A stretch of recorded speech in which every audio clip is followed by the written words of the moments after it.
Alors, correction du devoir surveillé numéro 2, premier devoir de chimie de l'année. Donc, dans ce DS, on a commencé à travailler avec l'acide lactique. Donc, première question, la formule topologique. Je vous rappelle qu'une formule topologique est constituée de petits segments comme celui-ci. Chaque segment représente une liaison entre deux atomes de carbone. Donc là, ce serait équivalent à avoir 2CH3, ce que je viens de faire. CH3, CH3. Donc là, on a une liaison là. Donc on a deux segments qui présentent les carbones 1, 2, 3. 1, 2, 3. Au bout de ce carbone, on a une double liaison avec un oxygène et une liaison simple avec un OH, ce qu'on a là. Tac, ce qu'on a ici. Et il reste le OH à placer ici. Donc je vais effacer juste ça qui me dérange. Et, voilà, et j'ajoute mon OH sur ce carbone. Donc voilà une formule topologique. Ensuite, il faut entourer les groupes caractéristiques présents dans la molécule et les nommer. Donc le premier que j'avais déjà entouré ici, c'est le groupe carboxyle. La fonction, c'est la fonction acide carboxylique. Le deuxième groupe caractéristique est celui-ci, le groupe hydroxyle, la fonction étant la fonction alcool. Ensuite, on a deux spectres infrarouges donnés en fin de DS qui sont sur la page suivante et il faut choisir lequel correspond à l'acide lactique. Donc bien évidemment, le groupe caractéristique que l'on vient de mettre en évidence vont se retrouver sur ce spectre infrarouge. Donc deux spectres possibles. On remarque tout de suite une énorme bande d'absorption ici, à des nombres d'ondes supérieurs à 3000 cm-1, puissance -1. Et on sait que dans cette zone-là, on peut repérer, avec cette longue bande d'absorption qui ressemble un peu à une mamelle de vache, comme on l'a dit en classe, la présence de la liaison OH qui absorbe pour ce nombre d'ondes.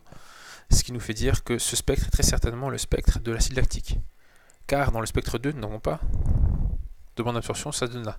Or, on a bien vu le OH présent ici pour la fonction alcool et le OH de l'acide carboxylique également présent. Donc cet argument nous suffit à dire que le spectre 1 est le spectre de l'acide lactique.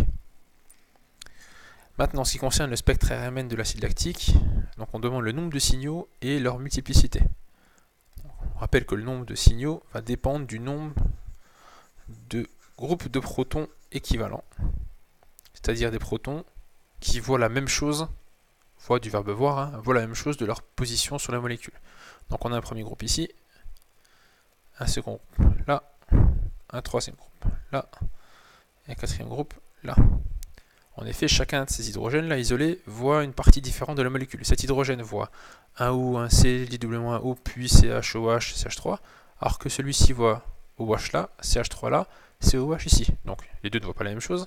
Ce H qui est aussi lié à un O comme là, on pourrait penser que ces deux H pourraient être dans un même groupe. Or, cet hydrogène voit un O et un CH, celui-ci voit un O et un CO. Donc ils ne voient pas la même chose, ils ne sont pas équivalents.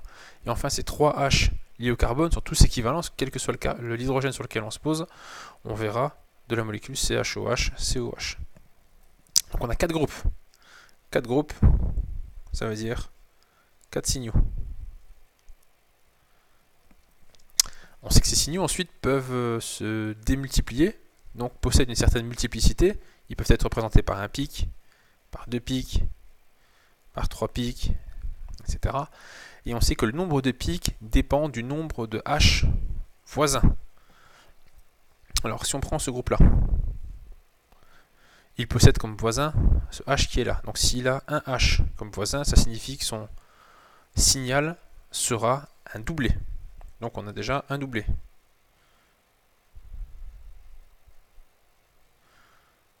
Puis le H qui est ici en orange possède 3 voisins. Donc on va avoir un quadruplé. Car il n'est pas voisin avec cet hydrogène-là. L'oxygène présent entre le carbone et cet hydrogène joue un rôle de barrière, de mur entre les deux hydrogènes, donc pas d'interaction entre eux, ce qui fait qu'on ne le considère pas comme un voisin. Donc on a bien 3 voisins et un quadruplé. Ensuite, ce H qui est là, protégé par l'oxygène, on considère qu'il ne possède aucun voisin, donc il est représenté par un singulier. Donc un seul pic. Et il reste un quatrième signal pour cet hydrogène-là, à nouveau protégé ou séparé du reste de la molécule par un oxygène, et donc on a à nouveau un singulier. Donc on a 2 singuliers. Un doublé, un quadruplé et deux singulés. Dans l'exercice 2 où on travaille sur la molécule durée, les groupes caractéristiques présents, donc on a un groupe amine et un groupe amide de présent dans cette molécule. Expliquer la forme du spectre RMN de l'urée ci-dessous. Donc on voit un seul signal. S'il y a un seul signal, ça signifie qu'il y a un seul groupe de protons équivalent. Et on voit bien que la symétrie de la molécule là nous amène à dire que ces deux hydrogènes à gauche et ces deux hydrogènes à droite font partie d'un seul et même groupe. Donc c'est un groupe unique, sans voisin, donc un seul pic dans la multiplicité de 1, c'est-à-dire un singulier car il n'y a aucun voisin. Exercice 3 sur l'ibuprofène, on vous demande d'entourer le groupe caractéristique associé à la fonction acide carboxylique. Finalement ça a déjà été fait dans l'exercice 1. Voilà ce groupe caractéristique.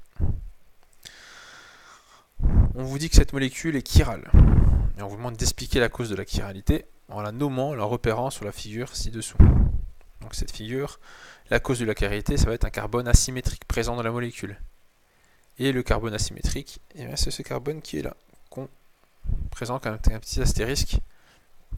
Donc il est lié à un H, un COH, un CH3 et toute cette grosse bestiole. Donc il est bien lié à 4 groupes d'atomes différents. On a bien un carbone asymétrique. Et comme c'est le seul carbone asymétrique, son image dans un miroir ne sera pas superposable à l'objet. Donc, deux énantiomères pour l'ibuprofène. Comment reconnaître si des molécules sont énantiomères? Donc, deux solutions. Soit on construit l'image, soit l'une et l'image de l'autre dans un miroir et les deux ne sont pas superposables. Les deux sont énantiomères, donc on peut justifier de cette manière.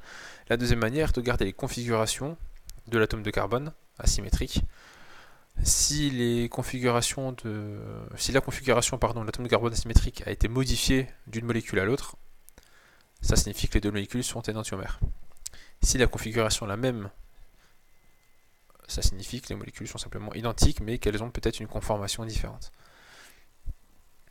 Ensuite, on a une représentation de Cram de l'ibuprofène qui est inachevée, donc on va la compléter, et présenter en même temps l'énantiomère qui se trouve juste à côté.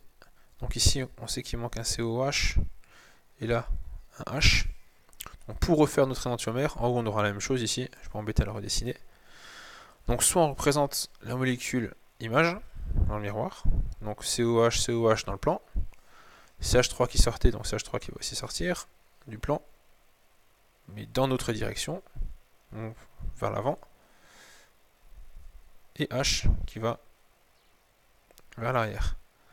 En ayant fait ça, on a bien l'énantiomère de cette molécule. Donc ça c'est la première possibilité pour écrire l'énantiomère, en supposant que le miroir soit là. Deuxième possibilité. On va refaire cette même molécule, donc le groupe ici toujours présent. On va remettre COH sur notre droite, comme sur la molécule donc, qui est à gauche. On aura à nouveau un groupe qui sort du plan, donc vers l'avant du plan, et un groupe qui sort mais vers l'arrière. Il suffit d'inverser les deux groupes H et CH3, celui qui est vers l'avant part vers l'arrière, et celui qui est vers l'arrière vient vers l'avant. Et du coup on obtient bien l'énantiomère de la molécule. Est-ce qu'il y a un couple de diastéréoisomères? La réponse est non, il faudrait qu'il y ait deux carbones asymétriques dans cette molécule pour qu'on ait un couple de diastéréoisomères. Dernier exercice, c'était juste un petit QCM pour vous rappeler quelques notions travaillées en mécanique en début d'année. Donc un référentiel est galiléen, s'il est immobile. Oui, s'il est en mouvement réactif uniforme par rapport à un autre référentiel, ben non. Il faut que ce référentiel soit aussi galiléen, un référentiel quelconque, ça ne marche pas. Et les lois de Kepler s'y appliquent. Non, par définition, un référentiel est galiléen si les lois de Newton s'appliquent. Ensuite, un parachutiste qui saute d'un avion et pour lequel on néglige les forces de frottement. Donc l'énergie de potentiel de pesanteur varie, évidemment, l'énergie cinétique également, et l'énergie mécanique si on néglige les forces de frottement. Je vous rappelle que l'énergie mécanique ne varie que si des forces non conservatives travaillent, ce n'est pas le cas ici. Ensuite, dans la formule P égale M fois V, P n'est pas la pression ni le poids, c'est bien la quantité de mouvement, et V la vitesse. P donc une masse fois une vitesse, donc des kilogrammes fois des mètres à des secondes moins 1. dernière partie, des relations d'isomérie à préciser entre des couples, dans des couples de molécules. Donc ici on a deux carbones asymétriques sur ces deux molécules. On remarquera que la configuration du premier carbone est modifiée.